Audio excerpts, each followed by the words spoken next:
Պարոն Գրիգորյան, ճիշտ հասկացանք, արդեն միասնության թևերի համախոն եք։ Այո, իհարկե։ Ինչն է ձեզ կապել միասնության թևերի հետ։ Ինչն է կապել։ Նախ ես տեսնում եմ միասնության թևերի մեջ հատկապես հիմա որ հայաքվեի հետ նաև միացան եւ կարծում եմ բոլոր ուժերը, որոնք որ իրենց համար անընդունելի այս քաղաքականությունը, որը տարվում է Հայաստանում, ապազգային քաղաքականությունը, այն ուժերը, որոնք գերադասում են ազգային շահը, իրար միանում են։ Եվ ես կարծում եմ, որ եւ Արման Տատոյանը եւ Ավետիք Չալաբյանը իրենց ամբողջ կյանքով այդպես նվիրված մեր պետականությանը եւ մեր ազգային շահերին գնում են առաջ եւ բնականաբար ես համախոհ եմ։ Ինչ ակնկալիքներ կան ընտրությունների հետ կապված, հաշվի առնելով, որ Փաշինյանն էլ այսպես ավելի շահագրգռելու համար կենսաթոշակառուներին 10,000 դրամով թոշակը բարձրացրեց, արդյոք կխաբվեն դրանով մեր քաղաքացիները եւ ձայնը կտան ԿՊ-ին։ Ես կարծում եմ, որ անցել են այդ ժամանակները, երբ մեր ժողովուրդը խաբվում է։ Բայց նաև պիտի ասեմ, որ կենսաթոշակների հետ կապված հատկապես հիմա իմ պատկերացմամբ եւ իմ ընկալմամբ ամբողջությամբ տեղավորվում է ընդրակաշարքի կոնտեքստի, այո, դրամաբանության մեջ, ինչու հիմա, չնայած որ հայաքվեն արդեն սեպտեմբերից, անցած տարվա սեպտեմբերից սկսել էր եւ նույնիսկ 50% բարձրացնելու, սակայն հիմա շատ լավ է, սա եւս լավ է մեր թոշակառուների համար, որպես չի աշխատի, որովհետեւ հիմա մեր ժողովուրդը կարծում եմ, որ ես հաճախ ասում եմ, արթնացումը սկսված է։ Մեր ժողովրդի արթնացումը սկսված է, մարդը չի կարող անընդհատ խաբվել եւ ես վստահ եմ, որ այս ընտրություններին կհաղթենք մենք, այսինքն հայ ժողովուրդը կհաղթի եւ ովքեր որ կանգնած են հայ ժողովրդի եւ հայոց պետականության շահերի կողքին։ Պարոն Գրիգորյան, ես կխնդրեմ որպես երաժիշտ գնահատական տակ նաև Փաշինյանի թմբուկ զարկելուն, որովհետև դուք ասում եք, կարծում եմ չի խաբվի հանրությունը, բայց հանրության մի հատված ինչքան փայլուն շոր ուներ, հագավ եւ գնաց այդ վարչապետի կազմակերպած դիսկոտեկին, վարչաբենդին։ Ինչ կասեք այս մասով։ Ես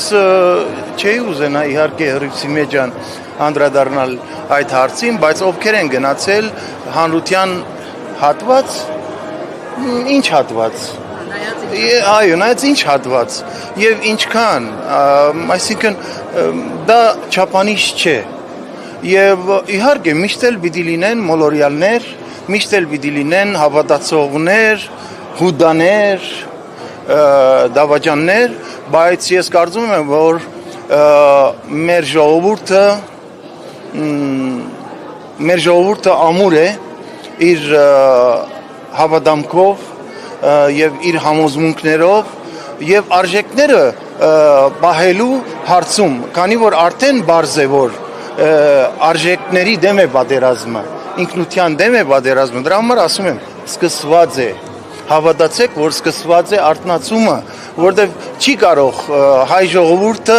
ապրել առանց արժեքների, առանց ժառանգության եւ ովքեր գնում են թմբուկ նայելու կամ նման բաներ ես չէի ուզենա